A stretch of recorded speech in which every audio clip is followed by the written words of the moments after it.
पायल हरे भरे अपने गेहूं के खेत में जाती है। जब वो इतना बड़ा खेत देखती है तो उसके चेहरे पर अलग ही खुशी होती है। वाह, वैसे सच में गांव की जिंदगी बहुत अच्छी होती है। देखो तो यहाँ कितनी हरी भरी खिलखिलाती हुई फसलें हैं। तुम्हें खेत जाकर अच्छा लगा, मुझे खुशी है। हाँ, कभी बचपन में हमारे पास भी खुद का एक छोटा सा खेत हुआ करता था, लेकिन हालातों की वजह से हमें वो खेत बेचना पड़ा और पिताजी को दूसरा काम करना पड़ा। कोई बात नहीं, यहाँ हर जगह खेत ही खेत है। तुम्हारा जब मन करे तुम यहाँ घूमने आ सकती हो। पति देव जी, सिर्फ घूमने नहीं, खेत में काम भी बहुत होता है। मैं यहाँ आपकी मदद करने ही आऊंगी। चलिए शुरू करते हैं, बताइए मुझे क्या करना है। दरअसल पायल की अभी 1 महीने पहले ही शादी हुई थी। उसके ससुराल वालों के पास एक बहुत बड़ा गेहूं का खेत था। गेहूं की फसल उगाकर ही उनका गुजर बसर होता था। पायल और रोहन थोड़ी देर में खेत में काम करते हैं और वापस घर जाने के लिए निकल पड़ते हैं।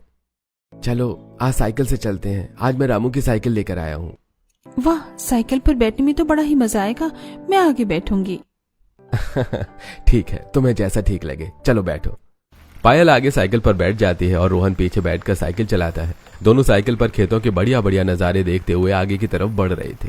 साइकिल पर बैठने में कितना मजा आ रहा है, और साथ ही यहाँ की हरियाली भी। अगर तुम्हें इतना अच्छा लगा तो मैं हर रोज तुम्हारे लिए रामू से साइकिल ले लूंगा। थोड़ी देर बाद दोनों घर पहुंच जाते हैं। अरे, तुम दोनों इतनी जल्दी वापस भी आ गए। हम दोनों तो अभी खुद खेत पर आ रहे थे। माँ चिंता मत करो, आज का खेत का काम हमने कर दिया है। मुझे तो लग रहा है इस बार हमारी फसल कुछ ज्यादा ही अच्छी होने वाली है।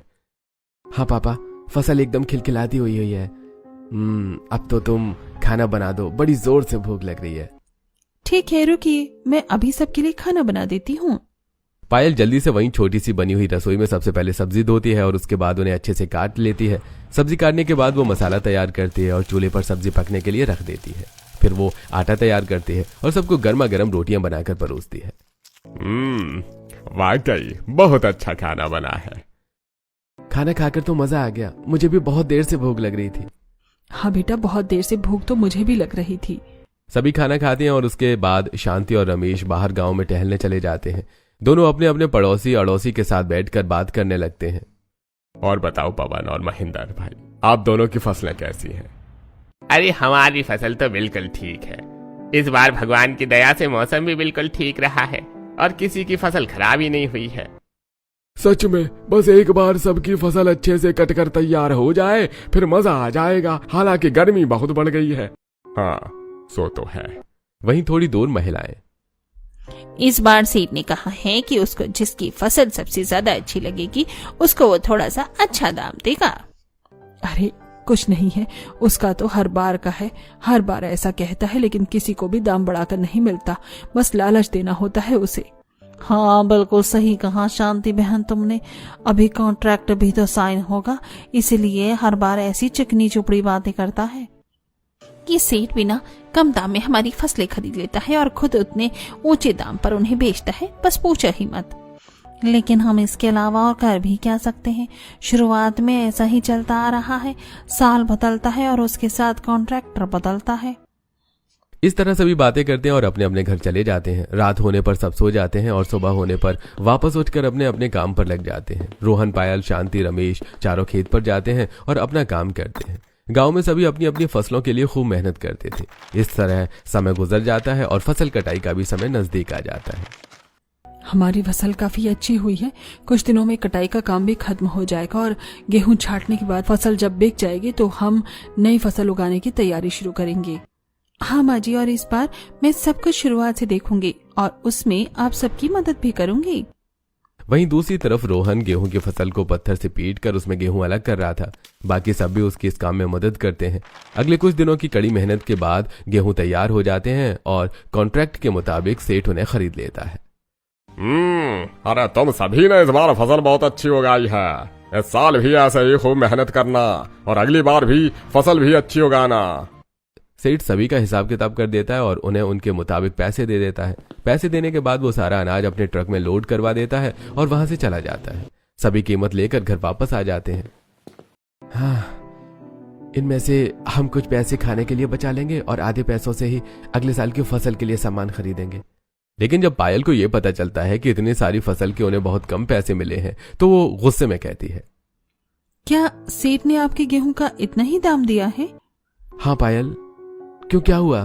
अरे एक बात बताइए, इसमें तो आपको बहुत कम दाम दिया है, तो फिर भी आपने सेठ को ही गेहूं क्यों बेचे? मंडी में तो गेहूं का दाम इससे बहुत ज्यादा है। इससे अच्छा आप वहीं पर गेहूं बेच लेते। तो हम और किसे बेचते भला? अगर हम मंडी में बेचने का इंतजार करते तो न जाने सारा माल बिकने में कितना समय लग जाता, और समय के दौरान हम इतने सारे गेहूं को कहाँ रखते? इस छोटी सी झोपड़ी में तो सारा सामान नहीं आने वाला था। हाँ बहू, और साथ ही अगर गेहूं खराब हो जाते तो हमारा बहुत बड़ा नुकसान हो जाता। सेठ की गांव में बहुत बड़ी कंपनी है, वो सभी से सारा अनाज खरीद कर लेता है और उसे बेच देता है। हम सभी गांव वाले बहुत समय से ऐसा ही करते आ रहे हैं और हर साल नया कॉन्ट्रैक्ट भी साइन होता है। लेकिन फिर भी पापा जी, कुछ भी बात है, मुझे तो ये घाटे का सौदा लगता है। हमारे यहाँ शहर में तो ऐसा कुछ भी नहीं होता था। मत सोच, बहुत शहर और गांव की जिंदगी में अंतर होता है बहू। कुछ नहीं, तू तो बस जल्दी से हमारे लिए खाना लगा दे, बड़ी भूख लग रही है। फिलहाल जैसा चल रहा है वैसा चलने दे। पायल को यह बात बिल्कुल ठीक नहीं लग रही थी, लेकिन उसकी बात कोई समझने के लिए तैयार ही नहीं था। पायल सबके लिए खाना बनाती है और सबको परोसती है। सभी बड़े मजे से खाना खाते हैं और सो जाते हैं। अगले दिन से फिर से सभी की वही दिनचर्या चालू हो जाती है। सब सुबह जल्दी उठते हैं और खेत के जाने के लिए तैयार होते हैं। माँ, पिताजी, आप दोनों खेत पर चले जाइए, मैं तब तक कुछ सामान लेकर पहुंचता हूँ। हाँ ठीक है बेटा, जल्दी आना। पहले शांति और रमेश खेत के लिए निकल जाते हैं। मैं भी जल्दी से घर का काम खत्म कर लेती हूँ, उसके बाद खाना लेकर खेत पर जाऊंगी। ठीक है, तुम आ जाना, अभी पहले मैं बाजार जाता हूँ, कुछ बीज और खाद भी खरीद कर लाना है। पायल पहले घर का सारा काम खत्म करती है, घर में झाड़ू पोछा लगाना और सारे कपड़े भी धो देती है। चलो, कपड़े भी धुल गए हैं, बस अब जल्दी से इन्हें सुखाकर खाना बना देती हूँ, फिर खेत पर जाऊंगी। कपड़े सुखाने के बाद पायल चूल्हे पर खाना बनाती है और सभी के लिए लंच पैक कर लेती है। खाना लेकर वो खेत पर जाती है जहाँ पर पहले से सभी काम कर रहे थे। चलिए सभी जल्दी आ जाइए, मैं खाना लेकर आ गई हूँ। बहू तो हमेशा समय पर खाना लेकर आ जाती है। सच में अभी पेट में चूहे दौड़ने लगे थे और इतने में तू खाना लेकर आ गई। हाँ जल्दी बता, आज खाने में क्या है? बूंदी का रायता और आलू के पराठे। अरे वाह, आलू के पराठे खाकर तो मजा आ जाएगा। सभी आराम से आलू के पराठे खाते हैं। खाना खाने के बाद सभी थोड़ी देर वहां छांव में लेट जाते हैं और आराम करते हैं। उसके बाद शाम को खेत का काम खत्म करके घर वापस लौट जाते हैं।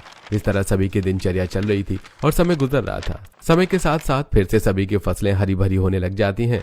कुछ ही दिन बाद कॉन्ट्रैक्ट साइन होना था और उसका दिन भी नजदीक आ रहा था। अगले महीने फिर से सेठ के साथ कॉन्ट्रैक्ट साइन हो जाएगा। सही है, लेकिन अगर ये सेठ थोड़े दाम बढ़ा दे तो कुछ हो जाए। इस बार बड़ी मुश्किलों से ही खर्चा निकला है, यहाँ तक कि खेत के लिए कुछ पैसे उधार लेकर लगाने पड़े हैं। बड़ी समस्या है। हमें पहले से ही पता है कि सेठ हमें पैसे कम देता है, और आप सब उसके साथ कॉन्ट्रैक्ट साइन क्यों कर रहे हैं ऐसे में? बहू, हमने तुझे बताया तो था कि हम बाहर गेहूं बेचने का रिस्क नहीं ले सकते, और साथ ही अगर गेहूं खराब हो जाते तो हमारा बहुत बड़ा नुकसान हो जाएगा। सेठ की गांव में बहुत बड़ी कंपनी है, वो सभी से सारा अनाज खरीद लेता है और उसे बेच देता है। हमें उसी दिन सारे पैसे एक साथ मिल जाते हैं। लेकिन वो आप सभी से बहुत कम दाम में गेहूं खरीदता है। फसल उगाने में कितनी मेहनत लगती है और खर्च भी तो होता है। हम तो जैसे तैसे ही गुजारा कर पा रहे हैं। तो तुम ही बताओ, इसके अलावा क्या हमारे पास कोई और रास्ता भी है? रास्ता तो ढूंढने से ही मिलता है। अगर हम कोई अच्छा उपाय सोचेंगे तो हमें जरूर कुछ अच्छा मिल जाएगा। देखो पायल, जब कुछ अच्छा मिल जाएगा तब हम इस बारे में सोच लेंगे। फिलहाल इस बात को यहीं खत्म करते हैं। इन बातों को करने का कोई फायदा नहीं है। सभी इस बात को यहीं खत्म कर देते हैं, लेकिन पायल इस बात को भूलती नहीं है। पायल अपने परिवार का और सभी गांव वालों का मुनाफा करवाना चाहती थी, इसीलिए वो इस बारे में बहुत ही गहराई से सोचती है और काफी सोच विचार करने के बाद उसे एक ख्याल आता है। हाँ, मुझे इस बारे में नेहा से मिलकर ही बात करनी चाहिए। वो जरूर मेरी इसमें कुछ न कुछ मदद कर सकती है। पायल अपनी सहेली नेहा से मिलने का फैसला करती है और वो अगली ही बस में बैठकर शहर के लिए रवाना हो जाती है। दोनों एक रेस्टोरेंट में मिलती हैं। ओह माय गॉड पायल, तुमसे कितने दिन बाद मुलाकात हो रही है। शादी के बाद तुम्हें फुर्सत मिल रही है मुझसे मिलने की? क्या बताऊं यार, शादी के बाद तो इतने काम होते हैं, इतने बिजी हो जाते हैं कि अपने लिए समय ही नहीं मिलता है। मैंने तुमसे कहा था ना कि तुम मेरे ससुराल जरूर आना, मैं तुम्हें खेतों में घुमाऊंगी। मैं खुद यहाँ अपने ससुराल में फंस कर रह गई हूँ, लेकिन कोई बात नहीं, जल्द ही आऊंगी। अच्छा नेहा सुन ना, मुझे तेरी मदद की जरूरत है। हाँ हाँ बता, कैसी मदद चाहिए तुझे? पायल नेहा को अपने गांव में हो रहे सारे हाल के बारे में बताती है कि किस तरह उन्हें सस्ते में अपनी फसलें एक सेठ को बेचनी पड़ती हैं। हाँ, ये दाम तो कुछ ज्यादा ही कम है। सच कहूँ तो वो सेठ सरासर तुम सबके साथ बहुत ज्यादा शोषण कर रहा है। फसलों को इतना कम दाम तो किसी भी एंगल से नहीं बनता है। तुम्हारे पापा का एक्सपोर्ट इंपोर्ट का बिजनेस है ना, तो उनकी कहीं जान पहचान है, तो क्या तुम इस बारे में पता कर सकती हो? अरे बिल्कुल, मेरे लिए ये बाएं हाथ का खेल है। एक कंपनी है, मैं उसके साथ तुम्हारा डायरेक्ट कांटेक्ट करवा दूंगी। वो तुम्हारे खेत के गेहूं कम से कम भी 2 से 3 गुना अधिक दाम पर खरीदेंगे। ठीक है, अगले महीने फिर से कॉन्ट्रैक्ट साइन होने वाला है। मैं इस बारे में अपने ससुराल वालों से बात करूंगी। नेहा से बात करने के बाद पायल घर वापस आती है और अपने ससुराल वालों को सारी बात बता देती है। लेकिन बेटा ऐसा क्या करना सही रहेगा? बिल्कुल पापा जी, हमें भी अपने मुनाफे के बारे में सोचना चाहिए। हम पूरा साल खेत में इतनी मेहनत करते हैं और आखिर में इतने कम दाम में हम कैसे अपने गेहूं बेच सकते हैं? हम इतना अच्छा खाद भी इस्तेमाल करते हैं, कोई केमिकल का भी इस्तेमाल नहीं करते, तो कोई भी हमारी फसल अच्छे दाम पर जरूर खरीदेगा। वैसे पापा, पायल बिल्कुल सही कह रही है। हमें एक बार ट्राई कर लेना चाहिए, क्योंकि हमारे घर के हालात भी बिल्कुल ठीक नहीं है। वैसे भी हमें पैसे उधार लेकर खेत में पैसे लगाने पड़ते हैं। हाँ, मुझे भी बहू की ही बात ठीक लग रही है। वैसे भी ये खड़ूस सेठ है ही बेकार। ठीक है, तो एक बार ट्राई करके देख लेते हैं। पायल नेहा के थ्रू उस कंपनी के ओनर से मिलती है और उस बार वो कंपनी के साथ कॉन्ट्रैक्ट साइन कर लेती है। कुछ दिन बाद जब सेठ गांव में कॉन्ट्रैक्ट साइन करवाने आता है तो गांव के सभी लोग तो कॉन्ट्रैक्ट साइन कर देते हैं, लेकिन जैसे ही पायल के परिवार पर बात आती है। अरे क्या बात है भाई, इस बार गेहूं बेचने का इरादा नहीं है या सारे खुद ही अकेले खा जाओगे? वो हमने किसी और कंपनी के साथ कॉन्ट्रैक्ट साइन कर लिया है। ये बात सुनकर सेठ और आसपास खड़े सभी गांव वाले सुनकर हैरान रह जाते हैं। अरे क्या किसी और कंपनी के साथ कॉन्ट्रैक्ट साइन कर लिया? लेकिन ऐसा कैसे कर सकते हो? हम इतने सालों से सेठ जी से ही तो कॉन्ट्रैक्ट साइन करवाते हैं। बिल्कुल सही कहा, इस गांव की हर एक फसल पर सिर्फ मेरा ही अधिकार है। तुम ऐसे कैसे कर सकते हो? तुमने मुझे धोखा दिया है।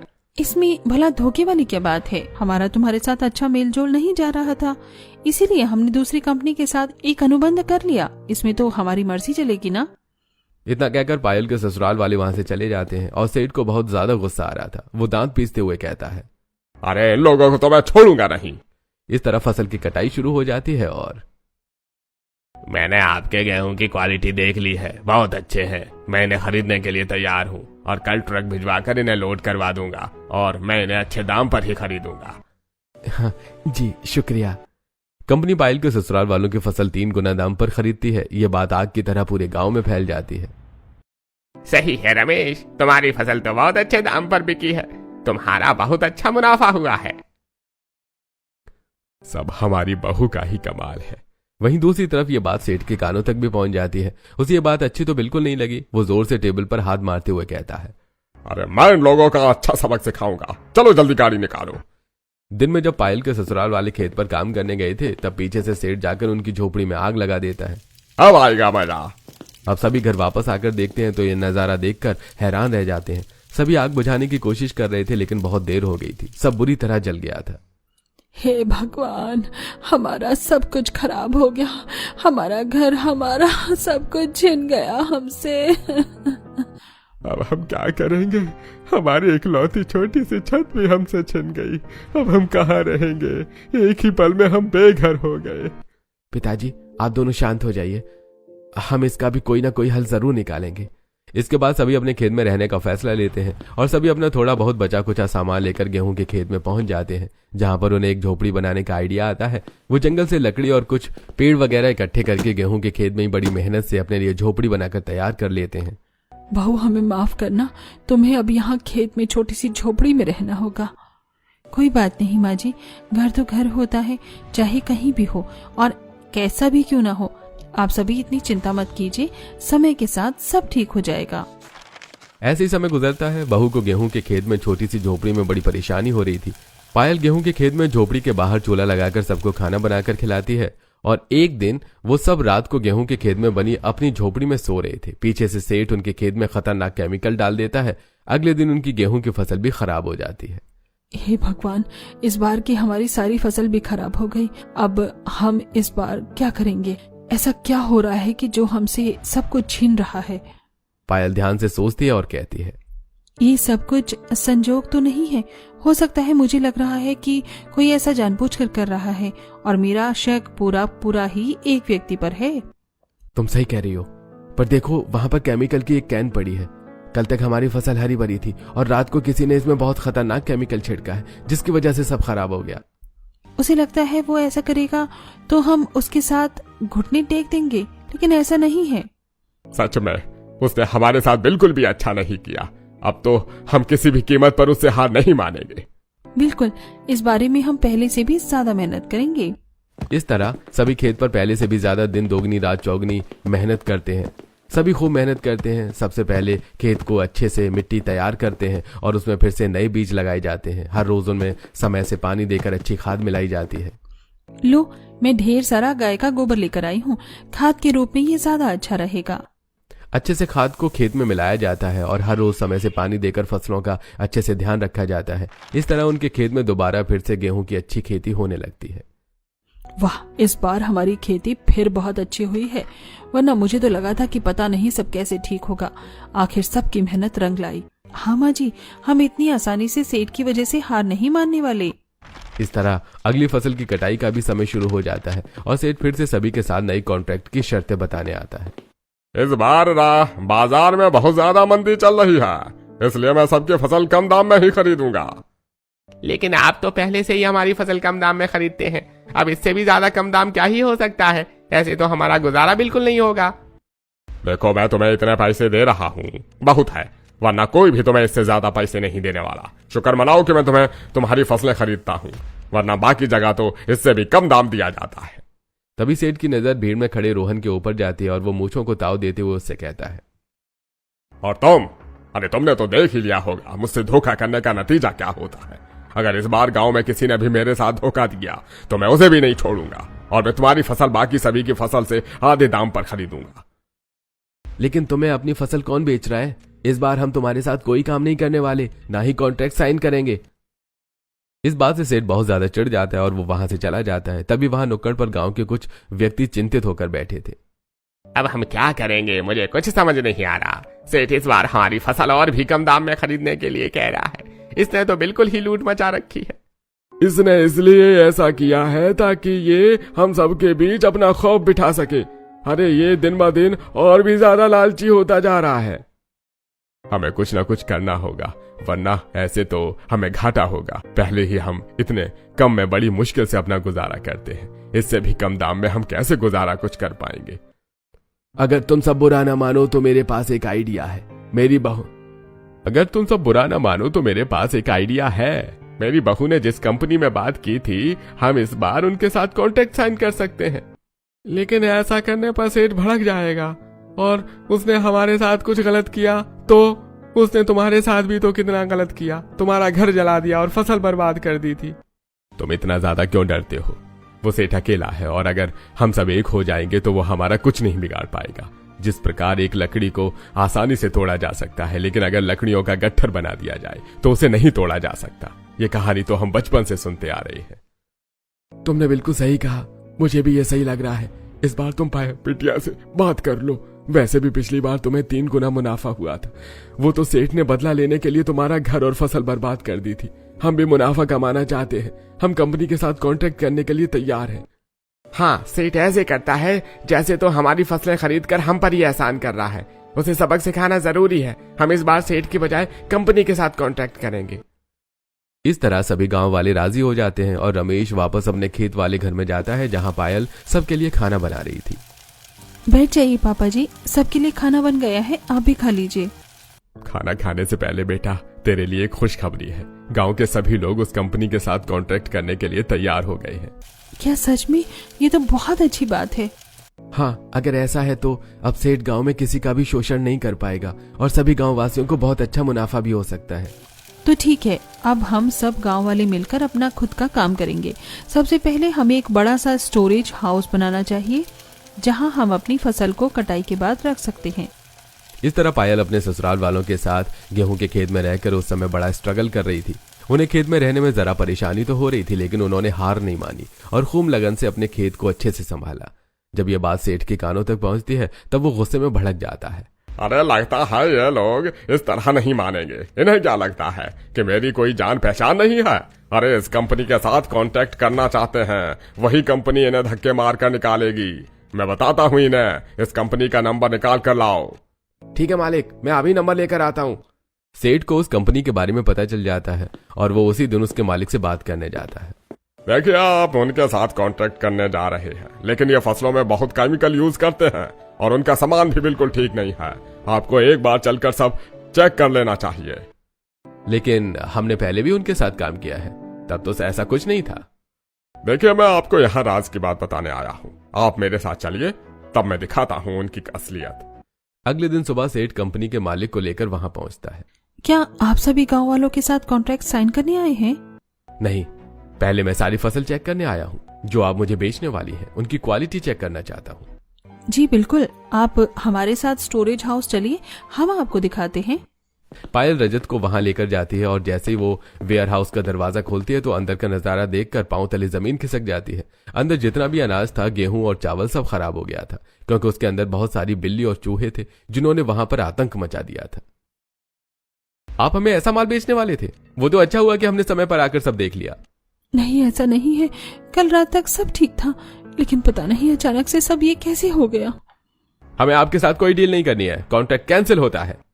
रजत गुस्सा होकर वहां से चला जाता है। तब सेठ पायल के पास मुस्कुरा कर कहता है, देखा अरे मैंने तो पहले ही कहा था, अब उससे पंगा लेने की जरूरत नहीं है। अब देखा क्या बुरा अंजाम हुआ है।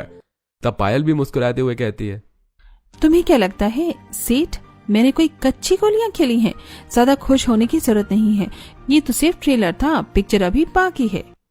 उस वक्त सेठ को कुछ समझ नहीं आता, लेकिन अगले दिन सेठ के घर से पुलिस ऑफिसर्स उसे गिरफ्तार कर लेते हैं। अरे ऐसा क्यों कर रहे हो? छोड़ो मुझे, मैंने क्या किया है? अरे चुप कर, तेरे खिलाफ सबूत है। तूने दूसरे की प्रॉपर्टी में रात को दखलंदाजी की और वहां पर चूहे बिल्ली छोड़े। अरे मैंने ऐसा कुछ नहीं किया है, छोड़ो मुझे। हमारे पास सबूत है, वहां कैमरे लगे हुए हैं, अब तुझे कोई नहीं बचा सकता, चल। इस तरह सेठ पकड़ा जाता है और उसे सभी गांव वालों के साथ धोखाधड़ी करने के साथ उनकी डील खराब करने के जुर्म में सेठ को बहुत मोटा कॉम्पनसेशन यानी फाइन भरना पड़ता है, जिसके बाद सेठ की कंपनी भी डूब जाती है। जब यह बात रजत को पता चल जाती है कि यह सब सेठ का ही किया हुआ था, तब रजत वापस उस गांव में आता है और देखिए, मुझे पता चल गया है कि आप सभी के साथ क्या हुआ, लेकिन चिंता मत कीजिए, मैं आप सबके साथ बिजनेस करने के लिए तैयार हूँ। पायल जी, मैं आपके थ्रू जितना भी हो सकता है उतने लोगों के साथ कॉन्ट्रैक्ट करने के लिए तैयार हूँ। जी आपका बहुत बहुत शुक्रिया। तो ठीक है, कुछ ही दिन बाद हम कॉन्ट्रैक्ट साइन कर लेंगे। इस तरह पायल सभी गांव वालों के बेस पर उस कंपनी के साथ कॉन्ट्रैक्ट साइन कर लेती है और पायल की वजह से सभी गांव वालों को काफी अच्छा मुनाफा होता है। इस तरह पायल अपनी एक छोटी सी कंपनी खोल लेती है। सच में पायल, मुझे बिल्कुल भी यकीन नहीं हो रहा है कि अब हम एक कंपनी के मालिक हैं। हाँ, पूरे गांव में पायल बहू के ही चर्चे हो रहे हैं। सच में हमारी बहू ने गांव का रिकॉर्ड ही तोड़ दिया। हाँ बहू, हमें बहुत खुशी है। तूने उस सेठ के चंगुल से पूरे गांव को बचा दिया और सभी गांव वालों के लिए मुनाफे भरा सौदा करवा दिया। हमें तुम पर गर्व है पायल। ये सब आपके सहयोग से ही हो पाया है। मुझे खुशी है कि गांव में अब सब ठीक हो रहा है। इस तरह पायल ने अब अपना बिजनेस भी बढ़ा लिया था। अब उसका कारोबार बिल्कुल ठीक चल रहा था। एक दिन वो जब रोहन के साथ बाजार जा रही थी, तब उसे रास्ते में सेठ बड़ी बुरी हालत में मिलता है। उसने फटे पुराने कपड़े पहने थे और वो दर बदर काम के लिए भटक रहा था। अरे सेठ, तुम यहाँ क्या कर रहे हो? अरे काहे का सेठ, मेरा तो सब लुट गया, सब बर्बाद हो गया। सब मेरे लालच की वजह से ही हुआ है। मुझे माफ कर दो, मुझे तुम लोगों के साथ गलत नहीं करना चाहिए था। मुझे मेरी गलती का एहसास हो गया है। कोई बात नहीं, इंसान को अपनी गलती का एहसास हो, यही बहुत बड़ी बात है। क्या तुम यहाँ काम की तलाश में घूम रहे हो? हाँ, लेकिन कहीं भी मुझे काम नहीं मिल रहा और अब ना ही मैं मेहनत मजदूरी कर सकता हूँ। मेरी हड्डियों में इतना दम नहीं है। घर पर तो मेरी बीवी बच्चे बहुत समय से भूखे हैं। समझ नहीं आता क्या करूँ, उनका पेट कैसे पालूं। कोई बात नहीं, तुम जब चाहो हमारी कंपनी में आकर काम कर सकते हो। एक डिपार्टमेंट की हेड की पोजीशन खाली है। तुम्हें कंपनी का काफी अच्छा एक्सपीरियंस भी है, हमारा भी फायदा होगा। क्या सच में? हाँ हाँ बिल्कुल। तुम्हारा बहुत बहुत शुक्रिया, मैं यह एहसान कभी नहीं भूल पाऊंगा। इस तरह पायल सेठ को अपनी कंपनी में काम दे देती है और अब वो बाकी काम ईमानदारी से करता है। इस तरह पायल ने मुसीबत के समय गेहूं के खेत में अपना ससुराल बसाया था। वो वहीं पर अपना घर अच्छा बनवा लेती है और उसने उसी के पास अपनी कंपनी भी खोली थी। इस तरह उनकी जिंदगी में सब ठीक हो जाता है।